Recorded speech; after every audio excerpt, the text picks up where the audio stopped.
अस्सलाम वालेकुम, आप देख रहे हैं खबर के साथ मैं हूं अली सरवर। बहुत अहम स्टेटमेंट आज हाफिज़ हमदुल्ला साहब ने दी है कि आइनी अदालत के नाम पर कठपुतली अदालत कायम की जा रही है। आइनी अदालत का चीफ जस्टिस फ़र्द वाहिद यानी कि वज़ीर-ए-आज़म की स्वादीद पर लगाया जाएगा। आइनी अदालत को तमाम इख्तियारात दिए जा रहे हैं जो सुप्रीम कोर्ट को हासिल हैं। और इसी तरह कामरान मुर्तज़ा EJUIF के भी सीनियर रहनुमा, उन्होंने कहा कि आइनी तरमीम से मुतल्लिक़ हुकूमती जो मसौदा था वो तो हमने मुस्तरद कर दिया था। हमारा जो मसौदा है वो तकरीबन तैयार होने वाला है, लेकिन जो मसौदा हुकूमत ने दिया था उसमें बहुत सारी चीज़ें इस तरह की थीं जो अब हाफिज़ हमदुल्ला साहब ने इस पर कुछ लब कुशाई की है या कामरान मुर्तज़ा साहब ने दो चार तरमीम के हवाले से बयान किया है। इस पर हम पूछेंगे कि आखिर इस तरह की तरमीम लाने का मकसद क्या है, और जो कहा जा रहा है 50 से ज़ायद आइनी तरमीम हैं जो हुकूमत मंजूर करा लेना चाहती है, और वजूहात क्या हैं उसकी, और JUIF क्या हिमायत करेगी मिनवन, या फिर जिस तरह का मसौदे के बारे में शुरू में मौलाना साहब का मौक़िफ़ था कि जी इस तरह के किसी भी चीज़ को हम ज़ाहिर तस्लीम नहीं करेंगे। और मुफ्ती किफ़ायतुल्लाह साहब इससे पहले भी हमारे प्रोग्राम में तशरीफ़ लाए थे, उन्होंने भी कहा था कि हम इस तरह की किसी भी मसौदे का साथ नहीं देंगे जो हम समझते हैं कि अवाम और अवाम पाकिस्तान के ख़िलाफ़ हो। आज फिर हमारे साथ मुफ्ती किफ़ायतुल्लाह साहब मौजूद हैं जो JUIF के सीनियर रहनुमा हैं। बहुत शुक्रिया मुफ्ती साहब। क्या कहेंगे जो मसौदा हुकूमत ने आप तक पहुँचाया, और उसमें इस तरह की क्या चीज़ें थी जिसकी वजह से आप लोगों को ये कहना पड़ा कि जनाब इस तरह के मसौदे को तो हम मुस्तरद करते हैं? जो बिस्मिल्लाहिर्रहमानिर्रहीम, जो पिछला मसौदा था जिस तरह से आईन और कानून के खिलाफ था ना, हमारी उसके बारे में ये मौक़िफ़ है। ये अदालत के नाम पर मार्शल्ला के लिए एक चोर दरवाज़ा खोला जा रहा है। वो लोग जो पहले मार्शल्ला लाते थे अब मार्शल्ला नहीं ला सकते, तो वो इस तरह इख्तियारात का इर्तिकाब चाहते हैं अदालत के रास्ते, तो हमने उसको नाकाम कर दिया। और हम समझते हैं कि वो आइन के भी खिलाफ था और हमारे मुल्क के लोगों के भी खिलाफ था, तो हमने उसको नहीं आगे आने दिया। और ये मौलाना फजल रहमान साहब का क्रेडिट है। उसमें जो बुनियादी बात थी वो ये कि मातहत अदालतों में तकर्रुर और तबादले करेंगे हाई कोर्ट वाले, और हाई कोर्ट की अदालत में तकर्रुर और तबादले होंगे सुप्रीम कोर्ट के ज़रिए, और सुप्रीम कोर्ट को कंट्रोल करेगा आईनी कोर्ट, और आईनी कोर्ट को कंट्रोल करेगा 6 रुकनी पार्लिमानी कमेटी, और 6 रुकनी पार्लिमानी कमेटी को वज़ीर-ए-आज़म नामजद करेंगे। और वज़ीर-ए-आज़म को कौन नामजद करता है ये आपको अच्छी तरह पता है। आवाम हमारी ये भी राय है कि एक ही ऐसी अदालत है ये उसके अंदर कम अज कम सीनियर मोस्ट को मौका दिया जाता है, और ये मेरिट है। बाकी तो इदारों में नहीं मिलता। खासकर हमारा ताकतवर इदारा जो होता है चीफ ऑफ आर्मी स्टाफ का तकर्रुर जहाँ होता है, तो वहाँ मुक़्तदरा के सामने 3-4 नाम आते हैं, तो एक नाम को वो ले लेते हैं जी। जब मोस्ट जूनियर आदमी आ जाता है तो वहाँ तो उनका जरा नज़म सख्त है, तो वो लोग एहतजाज तो नहीं करते हैं, अलबत्ता वो नौकरी छोड़ देते हैं। तो वाहिद इदारा है अदलिया का जिसमें चीफ जस्टिस चला जाता है, तो सीनियर मोस्ट वो चीफ जस्टिस बन जाता है, और लोगों को पहले से मालूम होता है कि फलां आदमी आएंगे। तो अब पता नहीं हुकूमत को क्या हो गया है, वो इस तरह की अदालत के इख्तियारात को कहीं और लेना चाहते हैं, तो हमने उसको नहीं माना। आज ही मेरी मौलाना फजल रहमान साहब के साथ बात हुई है थोड़ी देर पहले, तो उन्होंने दोबारा इसका इरादा किया कि हम कोशिश करेंगे कि अपनी तरफ से एक ड्राफ्ट ले आएं, और एक ड्राफ्ट आ जाए पीपल्स पार्टी की तरफ से, और एक ड्राफ्ट आ जाए PTI की तरफ से। हम उस मुश्तरकात को ले लें और जो मुख्तलिफ बातें हैं उसको हटा दें, तो एक मुश्तरका ऐसी आईनी तरमीम आ जाए 26वीं जो सारी पार्लियामेंट उसको यस करे। हम इस तरह चाहेंगे कि इस तरह होगा, नहीं मालूम और पार्टी कितनी जिम्मेदारी का एहसास करनी है। नहीं, हमारा ड्राफ्ट अभी तैयार होने वाला है। अगर ऐसा हुआ तो फबिहा व निमा, और अगर ऐसा नहीं हुआ तो फिर अपोजिशन के साथ जाएंगे, हुकूमत के साथ नहीं जाएंगे। मतलब अभी तक फैसला नहीं हुआ, इसलिए फैसला नहीं हुआ आप कह रहे हैं कि अभी पीपल्स पार्टी का ड्राफ्ट आ जाए, और फिर जो आप लोग तैयार कर रहे हैं ड्राफ्ट जिसका 80-90% कहा जाता है काम मुकम्मल हो हमारा जाए। फैसला तो हुआ है, हमने हुकूमत के साथ नहीं जाना। हुकूमत अगर हमारे ड्राफ्ट को कबूल करे जो हमारे पीपल्स पार्टी और पीटीआई के मुश्तरक का हो, तो फिर हुकूमत का ड्राफ्ट तो नहीं हुआ ना, नहीं तो हमारा ड्राफ्ट हुआ। नहीं तो मुफ्ती लेकिन साहब, अगर हुकूमत इसरार कर रही पिछले ड्राफ्ट को मंजूर करवाने की, तो फिर हमारा वही जवाब है कि हम अपोजिशन में रहेंगे, इसकी हिमायत नहीं कर सकते। नहीं, पिछला ड्राफ्ट तो जाहिर है हुकूमत भी नहीं लाएगी क्योंकि उनसे आपसे जो कमिटमेंट हुई है, लेकिन आप लोगों ने जो ड्राफ्ट तैयार कर रहे हैं जिसका काम तकरीबन कंप्लीट कहा जाता है होने वाला है, तो उसमें क्या ये चीज़ रखी गई है कि भाई ये जो चीफ जस्टिस हैं इन्हें तो घर जाना ही पड़ेगा और मियाद नहीं बढ़ाई जाएगी 3 साल? खैर, हम प्रिंसिपल तैयार करते हैं, मॉड्यूलरिटी को तैयार नहीं कर रहे हैं। हमारा ये ख्याल है और ये मौक़िफ़ है कि किसी के लिए तरमीम न की जाए, किसी को लाने के लिए भी न की जाए, किसी को ले जाने के लिए भी न की जाए। शख्सियत से बालातर होकर आवाम के फायदों को देखा जाए। तो हमारा ड्राफ्ट अभी तैयार होने वाला है, तैयार हुआ नहीं है। यानी कि जैसे वो तैयार होगा तो इंशाल्लाह हम आपका शेयर करेंगे। जी सर, पर बात करें हुकूमत से भी, पीटीआई से भी और पीपल्स पार्टी से। मुफ्ती साहब, ये JUI को तो मौजूदा चीफ जस्टिस काजी फायद ईसा हो या आने वाले चीफ जस्टिस मंसूर अली शाह साहब हो, आपको दोनों से कोई इशू नहीं है? नहीं, हमको क्रिमिनल लोग तो नहीं है, न हमारा पैसा बाहर जा रहा है। नहीं, मैंने इसलिए सवाल किया। वो लोग हैं कि हम कोई चोरी कर रहे हैं, हम तो साफ लोग हैं, पाक दामन लोग हैं, खूबसूरत लोग हैं, तो हमें जज से क्या इशू हो सकता है? जज को इंसाफ देना चाहिए। सर, पाक दामन, साफ सुथरे, तमाम बातें दुरुस्त हैं आपकी, लेकिन साफ सुथरे लोग अगर ऐसे लोगों के साथ खड़े होंगे जिनके ऊपर दाग धब्बे लगे हुए हैं, तो फिर जाहिर है मशकूक हो जाती है चीज़ें बहुत सारी। बस फिलहाल तो अल्लाह ताला ने इसके अंदर किसी ने बचाया है। आप तमाम पार्टियों को देखें, उनके बड़ों पर किसी न किसी सतह पर इल्जाम लग गया है। यानी पीपल्स पार्टी वाले अभी तो आपस में बहुत ज्यादा प्यार और मोहब्बत है नून वालों से, लेकिन जब पिछली दफा जरदारी साहब सदर बने थे तो उन्होंने कहा था कि सारा पैसा जो है वो नून वालों ने लुटा है। तो फिर जब नून वाले आए तो उन्होंने कहा कि इन दोनों ने ये मिस्टर जरदारी ने, वो तो मिस्टर 10% है, उसने लूटा है। और जब इमरान खान आए तो उसने कहा ये सट्टा बड़े चोर हैं और मेरी चोरों से लगती नहीं है। लेकिन जब वो उतरे तो पता चला उन पर 96 अरब का इल्जाम है। तो एक शायर का शेर मुझे याद आ गया है कि जुर्म की नौइयतों में कुछ तफावत हो तो हो, जुर्म की नौइयतों में कुछ तफावत हो तो हो, दर हकीकत पारसा तू भी नहीं वो भी नहीं। बहुत अच्छे। तो सर, इस वक्त जो लोग आपसे ताउन मांग रहे हैं, ये शेर मेरे ख्याल उन्हीं के लिए है। जो लोग हमसे ताउन मांग रहे हैं, हुकूमत अपने ड्राफ्ट के लिए ताउन मांग रही, तो हम नहीं दे रहे हैं ना उनको ताउन। सर, ये आईनी अदालत पे मुफ्ती साहब क्या बात हो चुकी? बिलावल भैया, आईनी अदालत तो बाजार नाम है, आप नीचे मॉडलिटी देखें वो तो फौजी अदालत है। नहीं तो आईनी अदालत तो आप चाहेंगे कि सारा का सारा अदलिया फौजी अदालत बन जाए और फौजी अदालत फौजी के बूटों तक लाया जाए, तो मिसिंग पर्सन वाले क्या कहेंगे? 8-9 हज़ार आपके मिसिंग पर्सन है। नहीं तो और ऐसे लोग जो इख्तिलाफी राय रखते हैं फौज की सियासत से, उनके बारे में फिर अभी क्या राय होगी? और ऐसे लोग जो मार्शल के मुखालिफ रहे हैं वो फिर क्या करेंगे? वो पाकिस्तान में नहीं रहना, तो उनके लिए कोई रियायत तो करनी चाहिए, एक तरफा नहीं होना चाहिए। नहीं, दुरुस्त है आपकी बात। इसी में मैं इसलिए सवाल जानना चाह रहा था आपसे।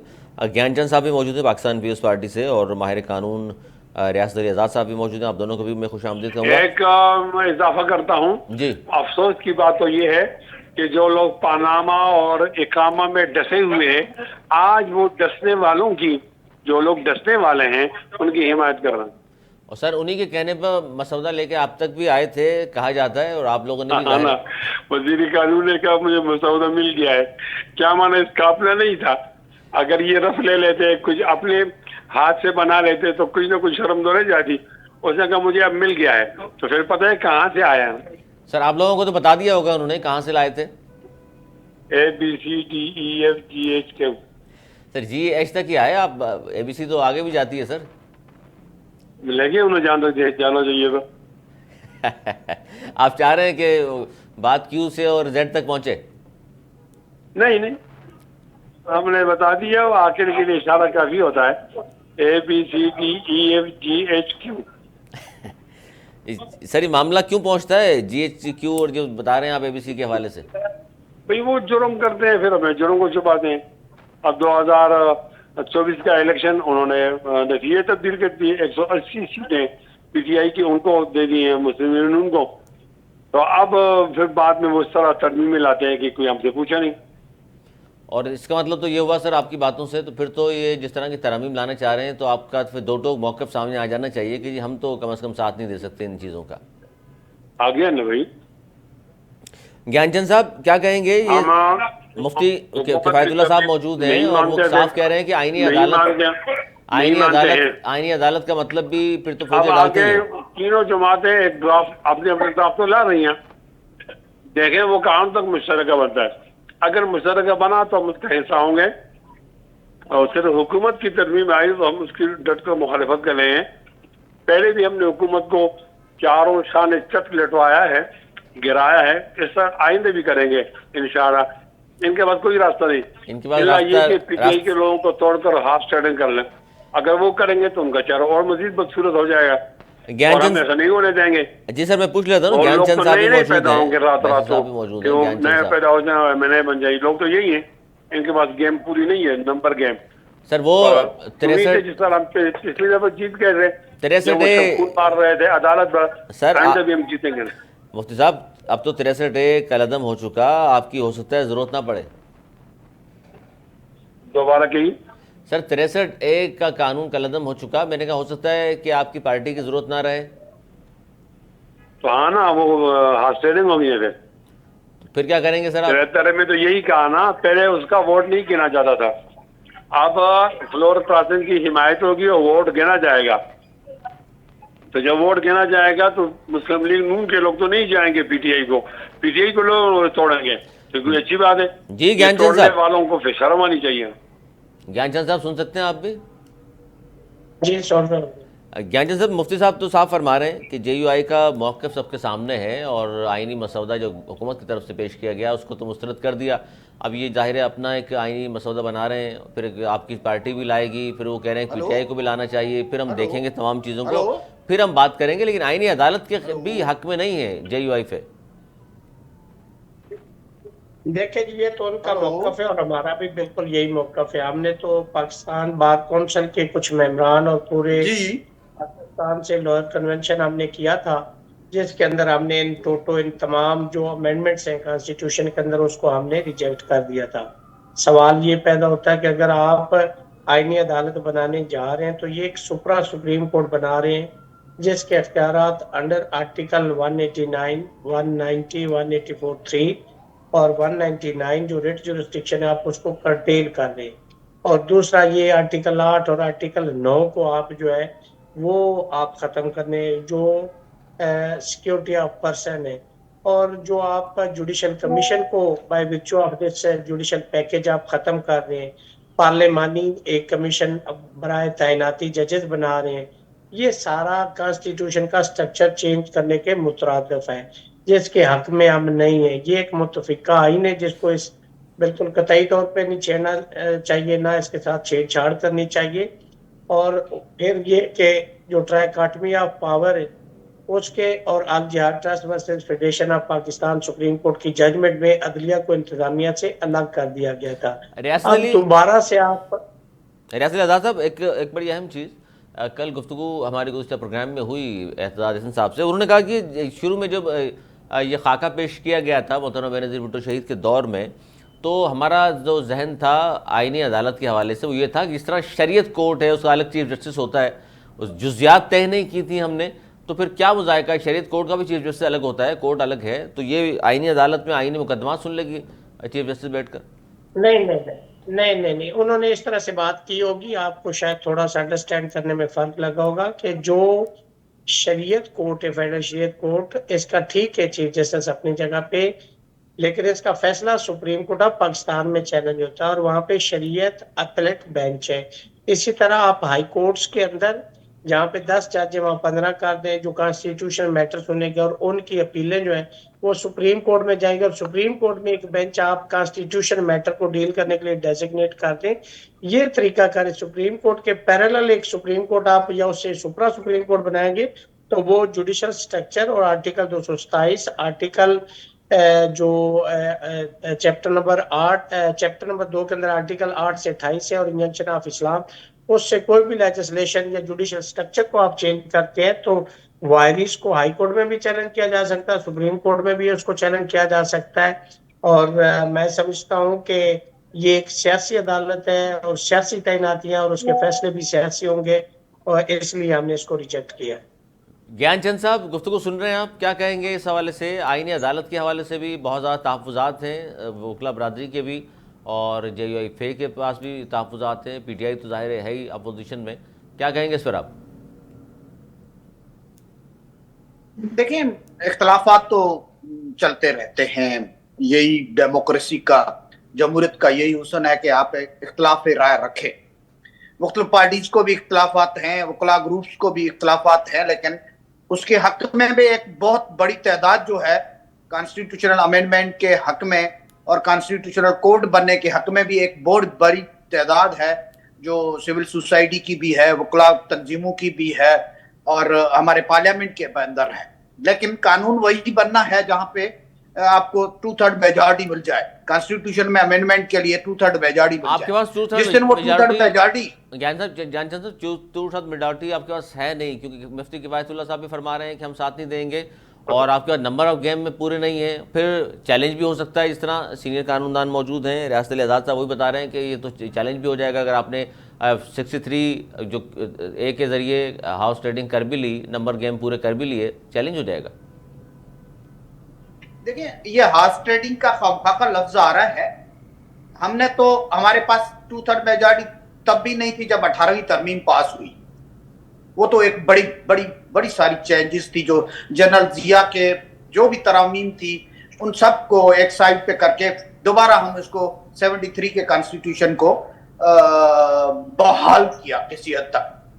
तो हम समझते हैं कि 2/3 मेजॉरिटी जब पार्लियामेंट में होगी तो उसको आप हाउस ट्रेडिंग तो ना कहें ना, कम से कम 2/3 मेजॉरिटी अब पार्लियामेंट्रेन की है, आप सबको इसका बिकाऊ का माल को तस्वर ना करें ना। हम समझते हैं कि हम तो कंसेंसस पैदा कर रहे हैं। मौलाना साहब नहीं होंगे तो फिर किस तरह पूरे करेंगे आप?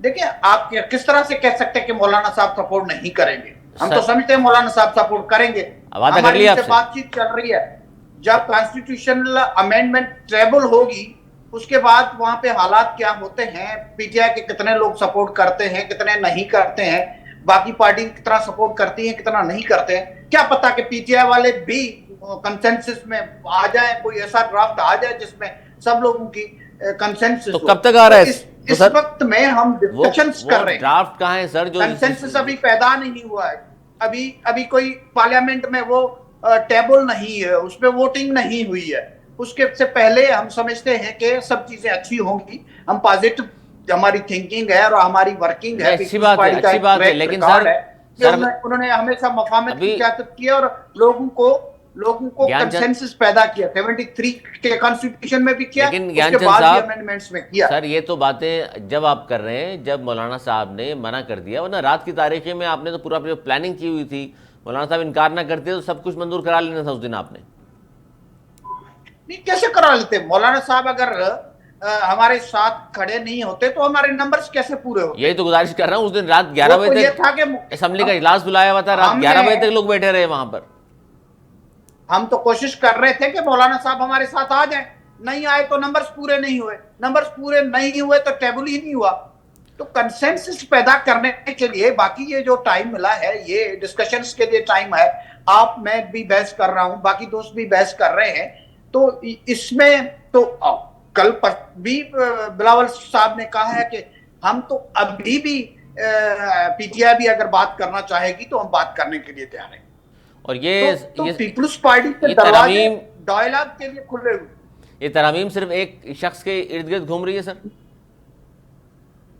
एक शख्स का क्या मकसद है? ये तो 2/3 मेजॉरिटी का इशू है। एक जो वोट कर सकता है पार्लियामेंट्रेन, उसके इर्द गिर्द घूम रही है। एक वोट भी 2/3 से कम हुआ तो ये कॉन्स्टिट्यूशनल अमेंडमेंट नहीं हो पाएगी। तो इसको एक शख्स या उससे, हम एक शख्स को एक पार्लियामेंट का मेंबर समझते हैं। जो पार्लियामेंट का मेंबर नहीं है, उसका नाम कितना भी बड़ा हो, वो मीडिया में आप उसको कितना भी उछाल दें, उसकी कोई वैल्यू नहीं है, उसका वो नए किसी काम का नहीं। नए चीफ जस्टिस का अभी तक हुकूमत ने नोटिफिकेशन जारी नहीं किया। ज़ाहिर तशवीश तो पाई जाती है ना लोगों में कि शायद उसी के लिए सब कुछ हो रहा है, उनको एक्सटेंड करना चाह रहे हैं आप। क्या उसके लिए कोई कट डेट दी हुई है? प्राइम मिनिस्टर जब जब मुनासिब समझेगा, या जो भी अथॉरिटी है उसके नोटिफिकेशन निकालने वाली, तो विद इन द टाइम वो नोटिफिकेशन आ जाएगा। इसके लिए किसी को परेशान नहीं होना चाहिए। As per law, as per constitution होगा।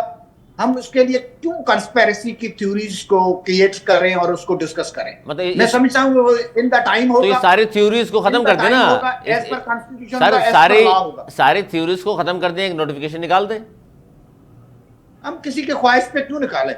इसका मतलब है दाल में कुछ काला तो है ना, वरना नोटिफिकेशन निकालने में नहीं, क्या मुजाहिदा मतलब क्या ये है? नहीं है। खतरा है कोई आपको मंसूर अली शाह साहब से? इसका मकसद ये है कि किसी के टाइमिंग के, किसी की ख्वाहिशात पे क्यों निकालें, जब कह रहे हैं कि मावराए कानून और मावराए कॉन्स्टिट्यूशन कुछ भी नहीं होना।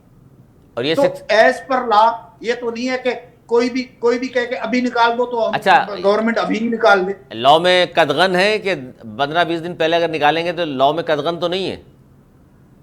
बिल्कुल नहीं है, तो फिर बिल्कुल नहीं है। लेकिन ये भी तो पाबंदी नहीं है कि कोई फरमाइश कर दे और उसकी फरमाइश पूरी करने के लिए फरमाइश नहीं ना, पूरे मुल्क को हैजान में रखा हुआ है। अच्छा, रियासत आज़ाद साहब क्या कहेंगे? ये जो बात हो रही है, वो कह रहे हैं कि जी ये तो किसी की फरमाइश पे नहीं हो सकता, हम निकाल देंगे। हालांकि बात तो ये है कि सारी बहसें खत्म हो जाएगी अगर नोटिफिकेशन आ जाए। दो बातें बड़ी इंपॉर्टेंट है। चांद साहब का बड़ा एहतराम करता हूँ। मैं भुट्टो के नजरिए के मानने वाला बंदा हूँ, मैं भुट्टो का फॉलोअर हूँ। पीपल्स पार्टी ने 1973 का मुतफिका आइन दिया। आपने पहले 1935 का India act interim constitution opt किया, फेल हो गए। 56 का किया, फेल हो गए। 62 का किया, फेल हो गए। ये क्रेडिट जाता है शहीद जुल्फकार अली भुट्टो को, जिन्होंने पूरी फेडरेशन को, पूरे मुल्क, कौम, segment of society, bar association, bar council को लूप में लेके यूनानिमसली ये कॉन्स्टिट्यूशन जो था वो पास किया, और बड़ा कंप्रीहेंसिव कॉन्स्टिट्यूशन है। ये क्रेडिट पाकिस्तान पीपल्स पार्टी को जाता है, और मैं समझता हूँ कि आज बदकिस्मती है कि उस क्रेडिट को पीपल्स पार्टी डिसक्रेडिट करने के लिए जा रही है। अच्छा, यानी जो आईनी तरमीम ला रही है पीपल्स पार्टी, भुट्टो साहब ने जो काम किया, जी गुजारिश सुन ले। जो जजमेंट सुप्रीम कोर्ट ने अभी दी फायजीसा साहब के बेंच में, वो बेंच का जो प्रैक्टिस एंड प्रोसीजर एक्ट है उसके तहत वो कमेटी अनकॉन्स्टिट्यूशनल है, उसका बेंच बनाना अनकॉन्स्टिट्यूशनल है। उसके ऊपर फिर आथर जज का ना होना और जजमेंट का आना, ये जजमेंट भी अनकॉन्स्टिट्यूशनल है। उसकी रीजन ये कि 1972 सुप्रीम कोर्ट आसमा जिलानी केस पेज नंबर 139, उसके अंदर उन्होंने लिखा है कि अगर बुनियादी ऑर्डर इलीगल है और उसके ऊपर 1000 ऑर्डर भी आ जाए तो बिल्डिंग भी बना ली जाए जितनी, वो सारी इलीगल होगी। और फिर सुप्रीम कोर्ट की 2007 पीएलडी सुप्रीम कोर्ट तसद्दुक जिलानी साहब की जजमेंट है कि अगर फाउंडेशन इलीगल है उसके ऊपर सुपर स्ट्रक्चर जो बनाया जाएगा वो भी इलीगल होगा। सबसे पहले अगर ये जिस बुनियाद पे ये 63A को लेके, इनके पास तो 2/3 मेजॉरिटी नहीं है, अगर ये कर भी लेते और कल को सुप्रीम कोर्ट इस फैसले को ही सेटिसाइड कर देती तो उसकी बुनियाद पे की जाने वाली तमाम जो अमेंडमेंट कॉन्स्टिट्यूशन की वो अनकॉन्स्टिट्यूशनल डिक्लेयर हो जाएगी। अब सवाल ये पैदा होता है कि इनको मुसीबत क्या है, इनको क़यामत क्या बर्पा हुई कि आपने 25 से पहले ये करना है। और आप 187 केसेस हैं जो कॉन्स्टिट्यूशनल कोर्ट में जाएंगे। आप पंजाब में देखें तो 7 से 8 लाख केसेस पेंडिंग है। डिस्ट्रिक्ट कोर्ट में जाए सारी पाकिस्तान की तो 25 लाख है। इस्लामाबाद में 16,500 केसेस है। और जो शरीयत फेडरल शरीयत कोर्ट है वहां पे 185 केस है और वहां पे 142 मुलाजम है। और उसके एक्सपेंडिचर्स आप देख लेंगे। आप गवर्नमेंट एक्सचेकर पे एक बोझ बना रहे हैं। और पीपल्स पार्टी का तो ये क्रेडिट था जुल्फकार अली भुट्टो शहीद का कि मुतफिका आइन दिया, स्टील मिल दी, एटम बम दिया, कादियानियों को काफर डिक्लेयर किया। और उसके अलावा जुल्फकार अली भुट्टो की बेतहाशा, मैं कहता हूँ कि ट्रिब्यूट है उनको, अल्लाह ताला उनको गरीक रहमत फरमाए। इस मुल्क के अंदर जुल्फकार अली भुट्टो जैसा कोई लीडर नहीं था, लेकिन उनके जो वारिस आए वो उस आइन के साथ जो उसको दरिया बोर्ड कर रहे, जुल्फकार अली भुट्टो शहीद की आखिरी निशानी जो फेडरेशन की अलामत है, जिसको एक सूबा अपोज कर रहा है, बार एसोसिएशन अपोज कर रही है। हमारी अगले दिन लॉयर कन्वेंशन ऑल पाकिस्तान करवाया, पूरे पाकिस्तान की बार काउंसिल लॉयर ने उसको इन टोटो रिजेक्ट किया है। आपको अगर बहुत ज्यादा प्रॉब्लम है तो आप सुप्रीम कोर्ट में जैसे शरीयत अपीलेट बेंच बनाया गया, आप एक वहां पे कॉन्स्टिट्यूशनल मैटर बना दें, हाई कोर्ट्स के अंदर जजेस डिक्लेयर कर दे, 5 जजेस बढ़ा दे यार उसमें कि जी वो कॉन्स्टिट्यूशन मैटर। अगर ये 187 केसेस खत्म हो जाते तो फिर इस सुप्रीम कोर्ट का आप क्या करेंगे? जजों की तैनाती जुडिशल कमीशन से होती, अब वजीर आजम और सदर करेंगे तो उनकी तैनाती सियासी होगी, वो अदालत भी सियासी होगी, उसके फैसले भी सियासी होंगे। मैं समझता हूं कि पीपल्स पार्टी वायद एक डेमोक्रेटिक पार्टी पाकिस्तान के अंदर, जिसको मैं एक पॉलिटिकल पार्टी मानता हूं, आज बड़ा अफसोस हो रहा है कि उसकी सोच भी एक सिविल मार्शल लॉ डिक्टेटर वाली है, जो कि पीपल्स पार्टी की रवायात में नहीं रहा। और मैं दरखास्त करूंगा पीपल्स पार्टी के तमाम अकाबरीन से कि इस मुल्क के लिए सोचे, इस कौम के लिए सोचे, अपने जाती मफाद से, पॉलिटिकल पार्टियों के मफाद से बालातर होकर इस मुल्क और कौम के लिए सोचे। वो सोचें सर कैसे, वो तो बिलावल भुट्टो ज़रदारी साहब मुफ्ती साहब बता सकते हैं कि मिलने गए मौलाना साहब को तो वहाँ कहा उन्होंने कि आईनी तरामीम फौरी मंजूर कराना ज़रूरी नहीं, मजबूरी भी है। ये मुफ्ती साहब ये मजबूरी पे ज़रा रोशनी फरमाइए, मजबूरी का क्या मतलब है? ये जो सेटअप आया है ये तो हकीकी नहीं है ना। ये जो सेटअप आया जिसके तहत जरदारी साहब सदर हैं और शहबाज शरीफ साहब वज़ीर आज़म हैं, ये अवामी और हकीकी सेटअप नहीं है, ये तो उनको दिलाया गया है। अब उनसे कहा है कि आप अदालती आईनी अदालत के नाम पर फौजी अदालत को की तरमीम करवाओ वरना आपकी छुट्टी। तो ये मजबूरी है, वरना आपकी छुट्टी हो जाएगी। ज्ञानचंद साहब सुन लें, और रियासत आज़ाद साहब ने भी जो गुफ्तगू की वो भी सुन लिया आपने, और JUIF की मुफ्ती साहब जो गुफ्तगू फरमा रहे हैं वो भी सुन लिया आपने। अब सर क्या ढका छुपा रह गया? 25 अक्टूबर से पहले कराना है। बिलावल भुट्टो ज़रदारी साहब ने भी कहा, सर वजह क्या है 25 अक्टूबर इतना अहम हो गया है? वजह सिर्फ यही नज़र आ रही है ना कि जी रिटायरमेंट की तारीख आ गई काजी साहब की। देखें, कोई जज रिटायर होता है, कोई आता है, या कोई और हो, ये एक कॉन्स्टिट्यूशनल मैटर है। वो अपने टाइम पे आते हैं, अपने टाइम पे जाते हैं। पीपल्स पार्टी ने कभी भी कॉन्स्टिट्यूशनल जो भी फैसले हैं उनको ही फॉलो किया है। एक्स्ट्रा कॉन्स्टिट्यूशनल किसी भी फैसले को पीपल्स पार्टी ने ना कभी माना है ना अभी माने। तो सर 25 अक्टूबर पीपल्स पार्टी ने पूरी जदोजहद किया कॉन्स्टिट्यूशन की सुपरमेसी। 25 अक्टूबर सर फिर जरूरी करार दिए बिलावल भुट्टो ज़रदारी साहब ने। वजह किसने कहा है? बिलावल साहब ने कहा है। हम तो चाहते थे कि जब पार्लियामेंट का वो सेशन चल रहा था तब हो जाए।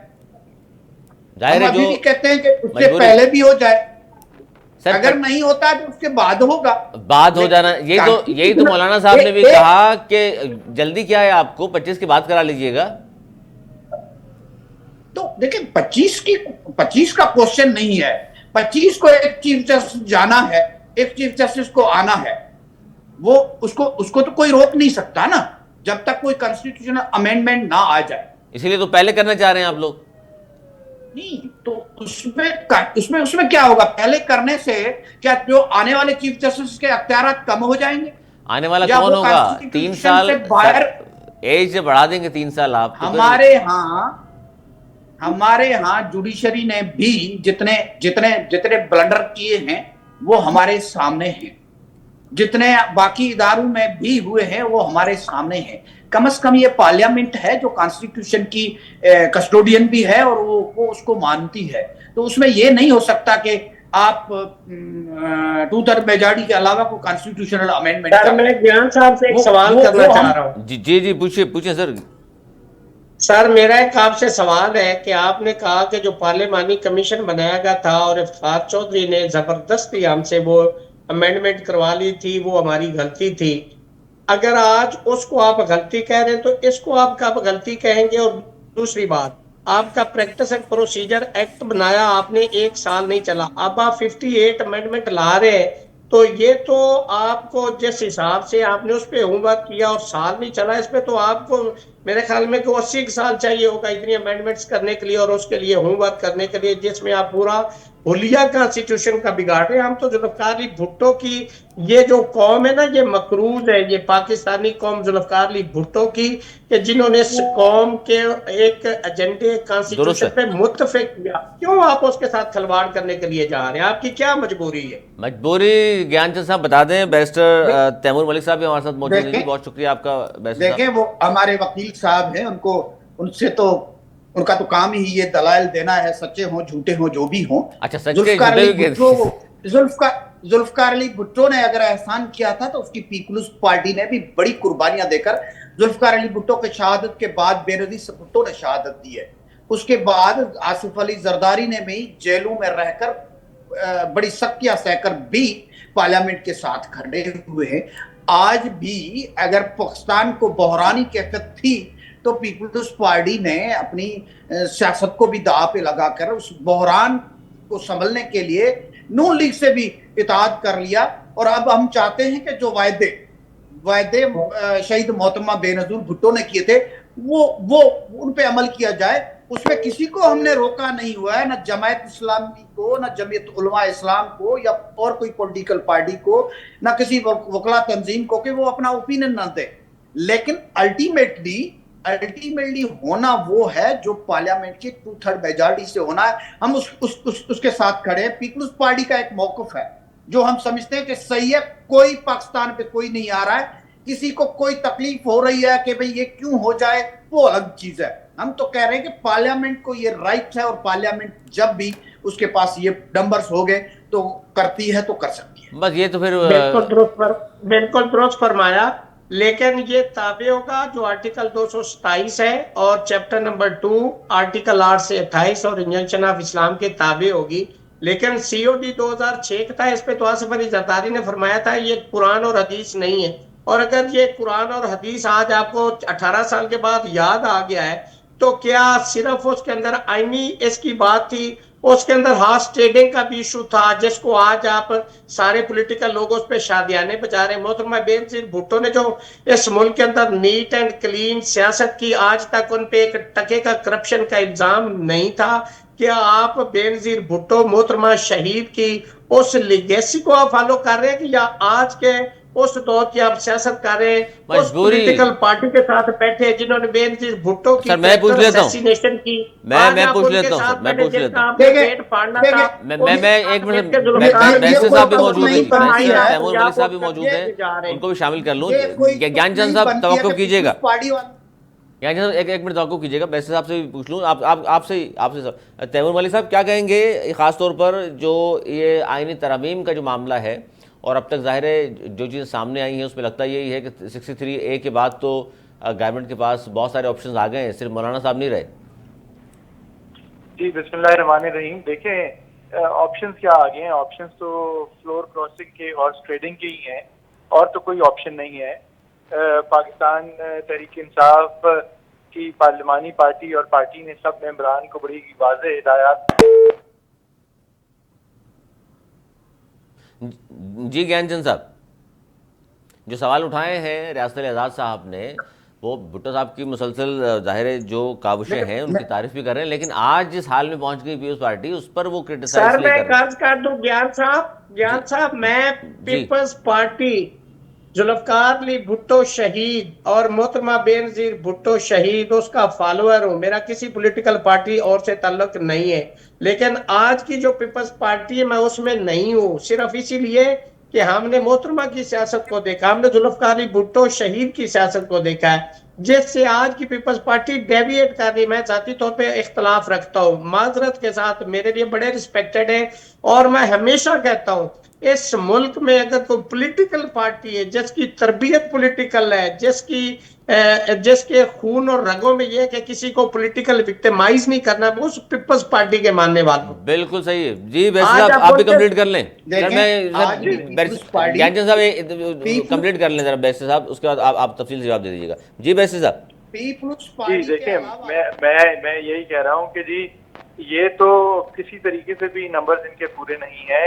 सिर्फ अगर दोबारा रात की तारीकी में छुट्टी के दिन अगर इलेक्शन कमीशन अपना इजलास बुला के इनको किसी तरह नाहक नाजायज तरीके से रिजर्व सीटें दे दे और जो ये आईनी अदालत बनाने जा रहे हैं वो उसको बाद में तौसीक दे दे, तो शायद उस तरह ये नंबर पूरे करने की कोशिश करें। वैसे तो ये किसी तरह पूरे नहीं कर सकते नंबर। और जहां तक इन तरामीम की बात है, देखें, हम पाकिस्तान तहरीक इंसाफ आईनी या कानूनी इस्लाहात के खिलाफ नहीं है, बिल्कुल नहीं है। हम ये चाहते हैं कि इस्लाहात होनी चाहिए मुल्क की बेहतरी के लिए, निज़ाम इंसाफ की बेहतरी के लिए। लेकिन जिस तरीके से ये हो रही हैं, जिस तनाजुर में हो रही हैं और जिस खदोखाल में हो रही हैं, वो जाहिर है किसी शख्स से वाहिद के लिए लगती हैं, वो नहीं लगती निज़ाम की बेहतरी के लिए।